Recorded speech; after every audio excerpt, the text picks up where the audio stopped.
Assalamualaikum warahmatullahi wabarakatuh. Kami dari kelompok 2 akan menjelaskan tentang materi deduksi alami. Pertama-tama, perkenalkan, nama saya Iwan Suryana dan ini nama-nama kelompok saya sebagai berikut. 5. Di sini saya akan melanjutkan materi dari dedukasi alami. Mengapa disebut dedukasi alami? Karena aturan-aturan dedukasi alami diharapkan dapat menunjukkan cara-cara intuitif atau metode alami atau pemikiran disalin yang mendekati pemikiran manusia. Metode ini dikembangkan oleh Gerhard Gentzen pada tahun 1930-an. Selanjutnya ada falsum. Falsum merupakan suatu konstanta logika yang mempunyai arti penting dan simbol T terbalik. Konstanta yang selalu bernilai salah. Simbol T terbalik dahulu digunakan untuk menyatakan kebohongan dan dapat juga digunakan untuk menunjukkan kemustahilan seperti A dan bukan A. Menyatakan operasi negasi menggunakan falsum, maka didefinisikan bahwa negasi A didefinisikan sebagai A implikasi falsum. Tabel kebenaran. Dari tabel kebenaran di atas dapat dilihat jika A implikasi falsum adalah benar, maka A salah, dan salah jika A benar. Ingat bahwa falsum selalu bernilai salah. Aturan-aturan dedukasi alami. Aturan 1. Introduksi. Pada aturan di atas, jika pada A dan B, maka dapat disimpulkan A konjungsi B. Contohnya, Badu makan dan Badu minum. Maka kesimpulannya Badu makan dan minum. Secara umum, pada aturan dedukasi alami, formula yang di atas garis adalah yang telah diperoleh atau asumsi, sedangkan formula yang berada yang di bawah garis adalah yang diperoleh. Aturan 2 dan 3, konjungsi eliminasi. Dari aturan 2 dan 3, jika asumsi A dan B telah diperoleh, maka kesimpulannya A atau B. Contoh, Bowo mahasiswa yang rajin dan pandai dapat disimpulkan bahwa Bowo mahasiswa yang rajin atau Bowo mahasiswa yang pandai. Selanjutnya, aturan 4 dan 5. Aturan 4 dan 5, disjungsi introduksi. Dari aturan 4 dan 5 ini terlihat sedikit aneh. Contoh, Dewi mahasiswa yang pandai dapat disimpulkan Dewi mahasiswa yang pandai atau Anita sangat cantik. Sangat aneh, tidak ada hubungannya kecantikan Anita dengan Dewi yang pandai. Kan tetapi dalam hal ini, dari A dapat disimpulkan A atau B, dan B adalah pernyataan apapun tanpa harus ada kaitannya dengan A. Selanjutnya, aturan 6, disjungsi eliminasi. Dari aturan 6, jika C diperoleh dari asumsi A dan C diperoleh dari asumsi B, maka kesimpulan C diperoleh dari A disjungsi B. Kemudian, asumsi A dan B diresolven karena sudah tidak digunakan lagi dan sudah digantikan dengan A disjungsi B. Aturan tersebut sebenarnya menyatakan jika pernyataan mengikuti kasus 1 dan keduanya mengikuti kasus 2, maka pernyataan tersebut mengikuti kasus 1 dan 2. Selanjutnya, aturan 7, implikasi introduksi. Dari penafsiran aturan 7, jika C berasal dari asumsi A, maka dapat membuang asumsi A dan menyimpulkan bahwa A implikasi C. Contoh, Bowo belajar rajin berasal dari asumsi Bowo lulus ujian. Jadi pernyataan lengkapnya, jika Bowo belajar rajin, maka ia akan lulus ujian. Akan tetapi dalam hal ini, bahwa kelulusan Bowo bisa saja disebabkan karena bukan belajar rajin. Bisa saja disebabkan karena ia mencontek temannya atau karena nasibnya saja yang sedang beruntung. Jadi kelulusan Bowo di sini bisa disebabkan karena bukan ia belajar rajin. Untuk aturan 7 bisa bernilai benar atau bisa bernilai salah. Selanjutnya, aturan 8, implikasi eliminasi. Jika A didapat dan A implikasi C, maka kesimpulannya C. Ini disebut dengan modus ponens. Modus ponens adalah salah satu cara untuk mendapatkan kesimpulan yang tepat. Selanjutnya, aturan 9, falsum. Dari aturan 9 ini menyatakan bahwa dari falsum, kesimpulan C berupa apapun dapat dibuat. Dalam kata lain, dari suatu kemustahilan atau suatu kontradiksi berupa apapun dapat diperoleh.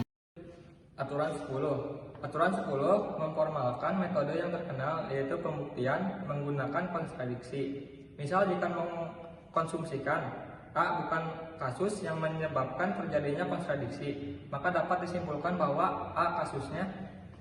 Dapat juga digunakan aturan 7 dengan definisi A adalah implikasi kultum untuk mendapatkan bentuk pelengkap yang berguna untuk aturan ini. Hal ini berdasarkan kenyataan sebagai berikut. Tentukan sekali lagi bahwa aturan 11 setiap formula dapat didedukasi dan dirinya sendiri. Pembuktian teorema. Teorema adalah suatu bentuk ekspresi logika atau WFF yang diperoleh dari aturan dedukasi alami yang berasal dari asumsi-asumsi tertentu. Misalnya sebuah kesimpulan C diperoleh dari sebuah himpunan asumsi A1, A2, dan AN. Maka dapat ditulis sebagai A1, A2, dan AN. Jika himpunan asumsi tersebut kosong atau tidak ada asumsi, dapat ditulis sebagai simbol C dinamakan turnstile. Teorema 1. Pembuktian. Strategi yang umum adalah pemulai dengan satu atau lebih asumsi dan kemudian menggunakan aturan-aturan dedukasi alami untuk maju. Dalam kasus ini asumsi yang digunakan adalah A negasi B. Kita lanjut ke teorema 2, yaitu turnstile dalam kurung A dan B dikasih dalam kurung B dan A. Pembuktiannya mengikuti teorema 1, yaitu dengan tambahan satu langkah asumsi, menghilangkan asumsi. Nah, asumsi ada dua asumsi, yaitu A dan B, A dan B, dan menggunakan dan eliminasi, yaitu B, A. Lalu menggunakan lagi dan introduksi, yaitu B dan A. Maka hasilnya dalam kurung A dan B implikasi B dan A yang menggunakan implikasi introduksi. Lanjut ke teorema 3, yaitu dalam kurung B turnstile B implikasi A. Pembuktiannya yaitu A merupakan asumsi, B merupakan diberi, B menggunakan identitas implikasi introduksi yang menghasilkan B implikasi A. Teorema 4, yaitu turnstile B implikasi dalam kurung A implikasi B. Pembuktiannya sama dengan teorema 3, yaitu dengan tambahan satu langkah untuk menghilangkan asumsi kedua. Nah, asumsi tersebut A merupakan asumsi, B merupakan asumsi. Maka B menggunakan identitas atau implikasi introduksi, yaitu A implikasi B dari baris pertama dan menghasilkan B implikasi dalam kurung A implikasi B dari baris kedua. Lanjut ke teorema 5, yaitu kurung A negasi A turnstile falsum. Pembuktiannya, ingat bahwa negasi A sama dengan dalam kurung A implikasi falsum, sehingga lebih mudah dikerjakan, yaitu dengan pembuktiannya A implikasi falsum merupakan diberi kedua-duanya, yaitu dengan hasil implikasi falsum eliminasi.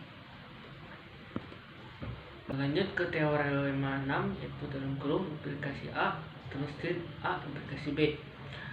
Pembuktiannya, buatlah asumsi tambahan A bersama dengan negasi A, lalu gunakan teorema 5 sehingga cukup mudah diselesaikan. Maka negasi A merupakan diberi, A1 merupakan asumsi, falsum menggunakan teorema 5 itu falsum, maka B implikasi introduksi dengan menggunakan A pada baris pertama, maka hasilnya B implikasi A. Lanjut ke teorema 7, yaitu turnstile dalam kurung negasi B implikasi negasi A, implikasi dalam kurung A implikasi B. Nah, pada pembuktian teorema 7, yaitu A adalah menggunakan dalam kurung negasi B implikasi negasi A dan A sebagai asumsi, kemudian mencoba untuk memperoleh B, dan kemudian membatalkan asumsi-asumsi untuk mendapatkan hasilnya. Maka kita A Itu negasi B, implikasi negasi A merupakan asumsi-asumsi selanjutnya dapat menggunakan modulus ponens dalam negasi B dan dan dalam kurung negasi B implikasi negasi A. Nah, pada yaitu dengan negasi B negasi B implikasi negasi A merupakan asumsi-asumsi yang menghasilkan implikasi negasi A. Itu selanjutnya gunakan asumsi lalu kombinasikan dengan negasi A untuk mendapatkan kontradiksi. Nah, negasi B1 yaitu negasi B1 merupakan asumsi, negasi B implikasi negasi A3 merupakan juga asumsi dengan tambahan implikasi eliminasi. Nah, negasi A2 merupakan asumsi palsu menggunakan teorema 5 dan B ra dengan asumsi 1 negasi B.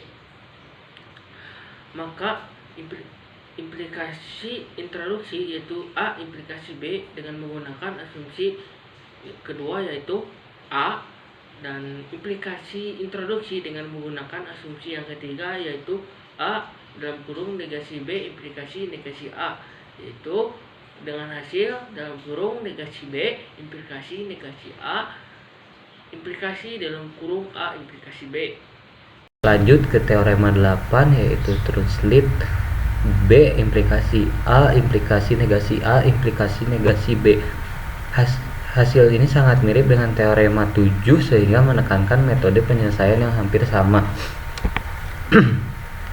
Asumsi-asumsi tersebut berhubungan dengan teorema 5 RA dengan asumsi ke-1 yaitu negasi B, asumsi kedua menggunakan A, asumsi ketiga yaitu A negasi B implikasi negasi A.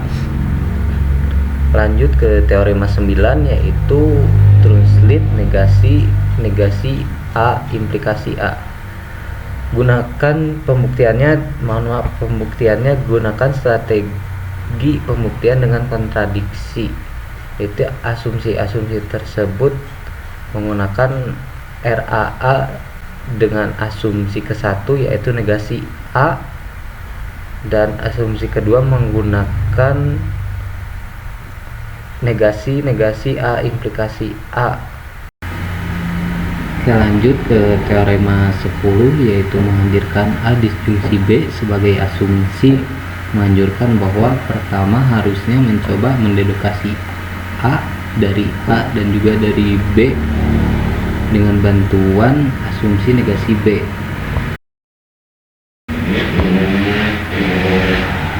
Asumsi ke-1 yaitu B dengan bantuan asumsi negasi B, dan asumsi keduanya yaitu A menggunakan teorema 5. Teorema 11 yaitu translate negasi A disjungsi B implikasi A implikasi B. Adanya negasi A disjungsi B sebagai satu asumsi tentunya untuk mendedukasi A implikasi B daripada negasi A dan B secara terpisah dengan menggunakan asumsi satu yaitu negasi A dan asumsi keduanya B. Maka si negasi A disjungsi B A implikasi B, nah A implikasi B itu menggunakan asumsi dari teorema 6 dan teorema ketiga teman-teman, dengan menggunakan negasi A disjungsi B. Maka hasilnya negasi A disjungsi B implikasi A implikasi B, implikasi dengan menghapus negasi A disjungsi B. Teorema 12 translate A implikasi B implikasi negasi A dan B. Pembuktian yang ke-1 yaitu A implikasi B, yang pembuktian yang kedua yaitu B dengan asumsi-asumsi B implikasi eliminasi. Nah, negasi A dan B, maka A implikasi B implikasi negasi A dan B implikasi menggunakan asumsi kedua yaitu A implikasi B. Pembuktian di atas ternyata belum bisa membuktikan teorema tersebut karena belum mampu menghapus asumsi ke-1, yakni A. Pembuktian cara lain yaitu dengan kontradiksi, misalnya asumsikan negasi A dan B. Kemudian cari kontradiksinya dengan menggunakan A implikasi B. Negasi A dan B, A implikasi B asumsi-asumsi, negasi A asumsi negasi A dan B, negasi A dan B, negasi kontradiksi asumsi falsum, maka A implikasi B dengan menggunakan RA dengan negasi A asumsi B implikasi eliminasi MP, maka hasilnya negasi A dan B dalam kurung A implikasi B implikasi negasi A dan B.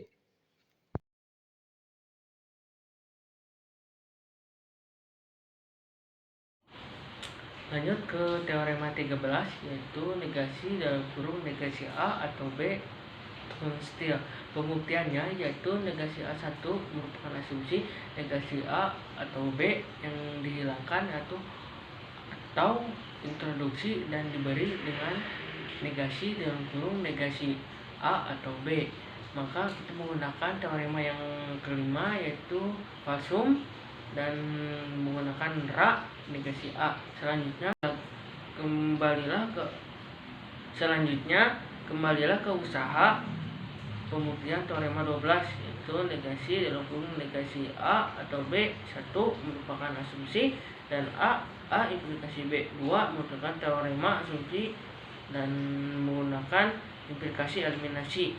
Maka B lalu negasi A atau B negasi dalam kurung negasi A atau B 1 menggunakan atau introduksi asumsi yang diulangi yang ke-1 yaitu falsum, maka negasi A atau B ra menggunakan asumsi 1 yaitu negasi dalam kurung negasi A atau B, maka hasilnya dalam kurung A implikasi B implikasi dalam kurung negasi A atau B.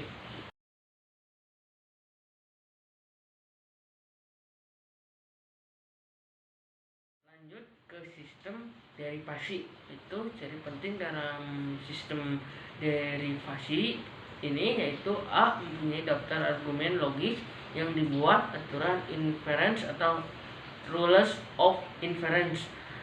Yang B, penderivasian sebenarnya merupakan pengurutan pembuktian yang tersusun dari daftar ekspresi logis. Contoh, penulisan modulus ponens pada aturan inference itu A, A implikasi B terus B. Penulisan modulus ponens pada aturan penulisan modulus ponens pada aturan deduksi alami nomor 8 implikasi elimination itu A implikasi B C dapat ditulis sebagai berikut.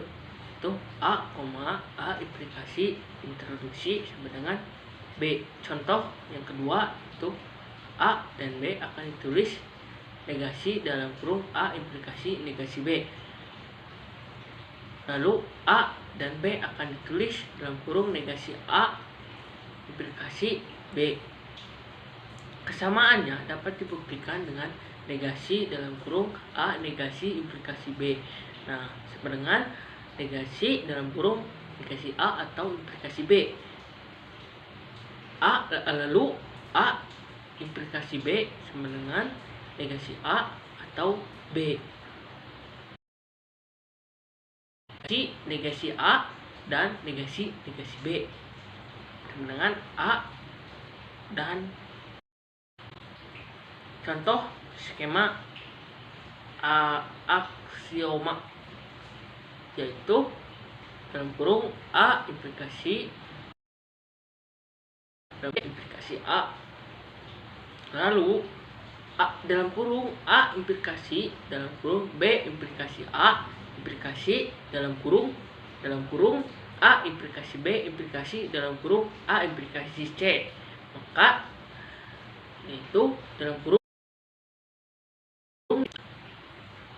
implikasi negasi A, implikasi dalam kurung B, implikasi A, implikasi B. Sekian pembahasan dari kami. Bila ada kata-kata yang salah, mohon maaf. Assalamualaikum warahmatullahi wabarakatuh.